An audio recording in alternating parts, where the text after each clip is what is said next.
Hey diesel fans, DB with Diesel Power Source. We come across comments and questions about the Turbonator VGT.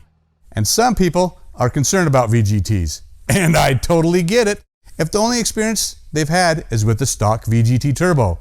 The Turbonator VGT is nothing like the stock Turbo. The Turbonator is built on totally different technology. We use pivoting stator vanes instead of the sliding mechanisms.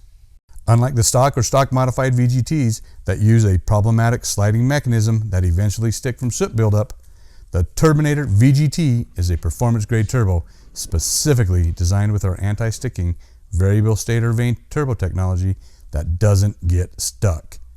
The Turbonator significantly increases spool up, brings on more torque and horsepower sooner, and we normally see a 12 to 15% increase in power with just adding our Turbonator VGT. The Turbonator VGT Turbo is nothing like the stock VGT. It's much better. It won't break down like the stock Turbo. It's based on the S300 or S400 platform. It is robust and durable. It's made for performance and high horsepower applications. You'll love the Turbonator VGT.